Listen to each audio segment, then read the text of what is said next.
नवरात्रि के छठे दिन देवी कात्यायनी की पूजा होती है। देवी कात्यायनी की कथा। कत नामक एक प्रसिद्ध महर्षि थे। उनके पुत्र ऋषि कात्य हुए।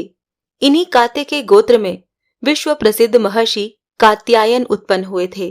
इन्होंने भगवती पराम्बा की उपासना करते हुए बहुत वर्षों तक बड़ी कठिन तपस्या की थी।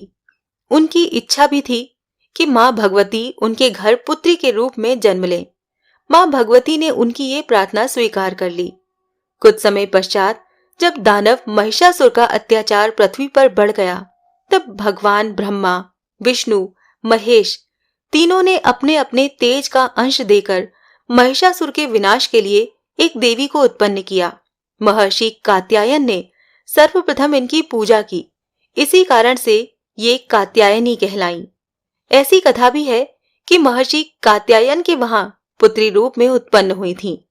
आश्विन कृष्ण चतुर्दशी को जन्म लेकर शुक्ल सप्तमी, अष्टमी तथा नवमी तक 3 दिन इन्होंने कात्यायन ऋषि की पूजा ग्रहण कर दशमी के दिन महिषासुर का वध किया था। मां कात्यायनी अमोघ फलदायिनी है। भगवान कृष्ण को पति रूप में पाने के लिए ब्रज की गोपियों ने इन्हीं की पूजा कालिंदी यमुना के तट पर की थी। ये ब्रज मंडल की अधिष्ठात्री देवी के रूप में प्रतिष्ठित हैं। मां कात्यायनी का स्वरूप अत्यंत चमकीला और भास्वर है।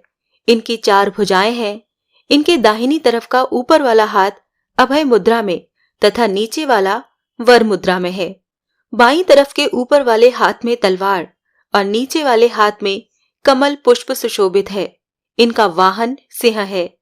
मां कात्यायनी की भक्ति और उपासना द्वारा मनुष्य को बड़ी सरलता से अर्थ, धर्म, काम, मोक्ष चारों फलों की प्राप्ति हो जाती है।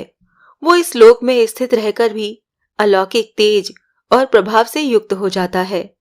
नवरात्रि का छठा दिन मां कात्यायनी की उपासना का दिन होता है। इनके पूजन से अद्भुत शक्ति का संचार होता है। वह दुश्मनों का संहार करने में ये सक्षम बनाती हैं। इनका ध्यान गौधूली बेला में करना चाहिए। प्रत्येक सर्वसाधारण के लिए आराधना योग्य उनका श्लोक सरल और स्पष्ट है। मां जगदम्बे की भक्ति पाने के लिए नवरात्रि में छठे दिन इस श्लोक का जप करना चाहिए। या देवी सर्वभूतेषु शक्ति रूपेण संस्थिता नमस्तस्यै नमस्तस्यै नमस्तस्यै नमो नमः। अर्थात हे मां, सर्वत्र विराजमान और शक्ति रूपिणी प्रसिद्ध अम्बे, आपको मेरा बार बार प्रणाम है। मैं आपको बारंबार प्रणाम करता हूँ। इसके अतिरिक्त जिन कन्याओं के विवाह में विलंब हो रहा हो, उन्हें इस दिन मां कात्यायनी की उपासना अवश्य करनी चाहिए, जिससे उन्हें मनोवांछित वर की प्राप्ति हो। मां को जो सच्चे मन से याद करता है, उसके रोग, शोक, संताप, भय आदि सर्वथा विनष्ट हो जाते हैं।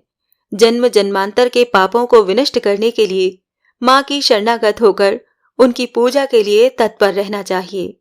जय माता दी।